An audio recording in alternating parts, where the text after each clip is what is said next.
اعوذ باللہ من الشیطان الرجیم، بسم اللہ الرحمن الرحیم۔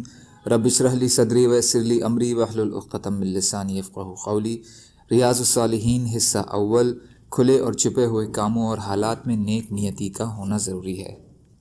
یتیموں، لڑکیوں اور تمام کمزور اور مسکین اور پھٹے حال لوگوں کے ساتھ نرمی کرنے، ان پر رحم کرنے اور ان کے ساتھ اچھے طریقے سے پیش آنے کا بیان۔ حضرت عائشہ رضی اللہ تعالی عنہ بیان فرماتی ہیں کہ میرے پاس ایک عورت اس حال میں آئی کہ اس کے ساتھ اس کی 2 بیٹیاں تھیں۔ وہ سوال کر رہی تھی۔ اس نے میرے پاس سوائے ایک کھجور کے کچھ اور نہ پایا، چنانچہ وہ کھجور میں نے اسے دے دی۔ اس نے اس کے 2 حصے کر کے اپنی دونوں بیٹیوں میں تقسیم کر دیا اور خود اس میں سے کچھ کھایا نہیں۔ پھر کھڑی ہوئی اور چلی گئی۔ پھر جب نبی صلی اللہ علیہ وسلم ہمارے پاس تشریف لائے تو میں نے ان کو یہ بات بتائی تو آپ نے فرمایا، جس کو ان بیٹیوں میں سے کسی معاملے کے ساتھ آزمایا جائے تو وہ ان کے ساتھ اچھا برتاؤ کرے تو وہ بیٹیاں اس کے لیے جہنم کی آگ سے پردہ بن جائیں گی۔ بخاری اور مسلم۔ فائدہ: اس میں بھی بچیوں کے ساتھ اچھے ویوہار کی عظمت اور اس کا ثواب بیان کیا گیا ہے کہ بیٹیاں جہنم کی آگ سے بچاؤ کی سبب ہوں گی، اس لیے ان سے نفرت کرنا اور انہیں بوجھ سمجھنا کم سے کم ایک مسلمان کو تو زیب نہیں دیتا۔ حضرت عائشہ رضی اللہ تعالی عنہ بیان فرماتی ہیں کہ میرے پاس ایک مسکین عورت اپنی 2 بیٹیاں اٹھائے ہوئے آئیں۔ میں نے اسے کھانے کے لیے 3 کھجوریں دیں تو اس نے 2 کھجوریں تو اپنی بیٹیوں کو دے دیں اور 1 کھجور اس نے کھانے کے لیے اپنی منہ کی طرف بڑھائی کہ وہ بھی اس سے اس کی بیٹیوں نے کھانے کے لیے مانگ لی۔ چنانچہ اس نے وہ کھجور بھی جسے وہ خود کھانا چاہتی تھی اس کے 2 حصے کر کے اپنی دونوں بیٹیوں میں تقسیم کر دی۔ مجھے اس کی یہ بات بڑی اچھی لگی۔ میں نے اس واقعے کا ذکر رسول اللہ صلی اللہ علیہ وسلم سے کیا تو آپ نے فرمایا، اللہ تعالیٰ نے اس عمل کی وجہ سے اس کے لیے جنت واجب فرما دی ہے، یا یہ فرمایا کہ اس کی وجہ سے اسے جہنم کی آگ سے آزاد کر دیا ہے۔ مسلم شریف۔ فائدہ: اس میں لڑکیوں کی پرورش کی عظمت کے علاوہ اس بات کا بھی بیان ہے کہ اگر عورت کو اپنے شوہر کی طرف سے صدقہ و خیرات کی عام اجازت حاصل ہو تو وہ صدقہ کر سکتی ہے۔ اس کے ثواب میں دونوں برابر کے شریک ہوں گے۔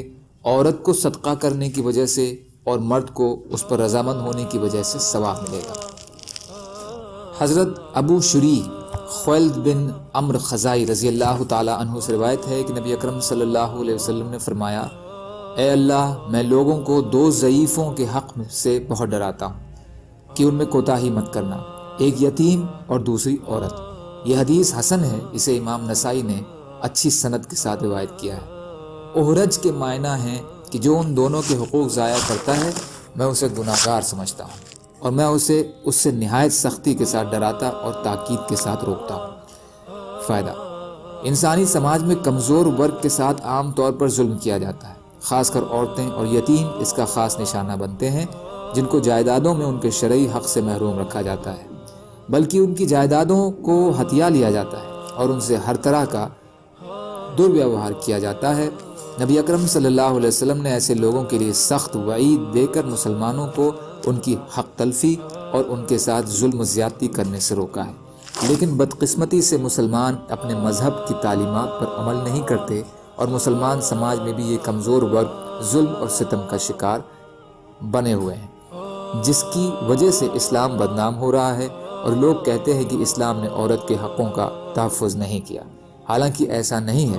اس بارے میں اسلام کی شکشا تو واضح ہے۔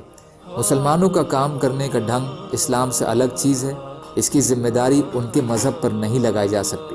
کاش کہ مسلمان اس بات کو سمجھیں کہ ان کے غلط کام کی وجہ سے اسلام بدنام ہو رہا ہے اور یوں وہ دوہرے جرم کر رہے ہیں، ایک حق تلفی اور ظلم اور دوسرا گناہ دنیا کی نظروں میں اسلام کے بے عزتی۔ مانو یہ اسلام کی تبلیغ کے بجائے اسلام کی طرف لوگوں کے آنے میں رکاوٹ ثابت ہو رہے ہیں۔ سبحان اللہ و بحمدہ، سبحانک اللہم و بحمدک، اشہد ان لا الہ الا انت، استغفرک و اتوب الیک۔ سبحان ربک رب العزت عما یصفون وسلام علی المرسلین والحمد للہ رب العالمین برحمتک یا ارحم الراحمین۔ لا الہ الا اللہ محمد رسول اللہ۔